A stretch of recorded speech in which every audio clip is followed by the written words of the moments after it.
Madame Yvon, vous avez dit dans la presse du 16 juin, et je cite, « Je suis en politique, d'abord et avant tout pour la souveraineté. » Si c'est le cas, pourquoi n'êtes-vous pas avec Option nationale qui s'affiche très clairement pour cette option, contrairement à votre chef, qui dit pas dans un premier mandat, peut-être, on se garde une porte ouverte, on verra.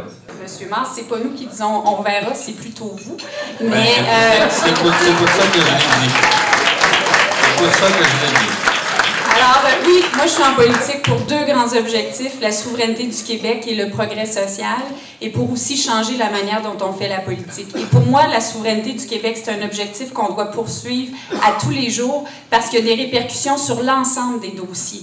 Et on le voit en environnement, on le voit en matière d'immigration, on le voit en matière d'économie, on le voit en matière de santé. Si on avait tous nos leviers pour se gouverner conformément à qui on est, bien, je pense qu'on serait capable d'agir selon nos particularités et nos priorités comme Québécois plutôt que d'être toujours pris à faire des compromis. Moi, je vous dirais, Monsieur Mars, que quand je vous entends dire que c'est les chicanes que vous voulez mettre de côté, bien, je veux juste soumettre à la CAQ que la meilleure manière de mettre les chicanes avec le Canada de côté, c'est de faire l'indépendance.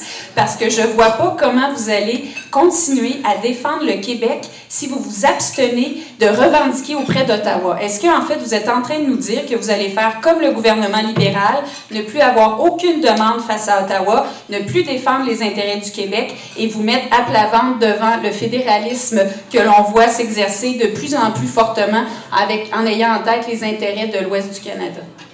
Merci, Mme Yvon. Moi, je pense que les Québécois, oui, ils veulent faire avancer le Québec. Ils veulent le faire avancer conformément à leurs priorités et à leurs valeurs bien à eux. Et je pense que les Québécois aussi, en politique, ils souhaitent la constance. Et ils ne souhaitent pas un chef de parti qui, un jour, était pour la souveraineté, qui disait que le Québec était ingouvernable tant qu'il ne serait pas souverain et qui, aujourd'hui, défend le contraire et dit qu'il voterait non à un référendum. Moi, je vous soumets que c'est ce qui est au cœur de mon engagement et de l'engagement du parti que je représente, la constance dans nos convictions et la confiance dans les Québécois. Merci.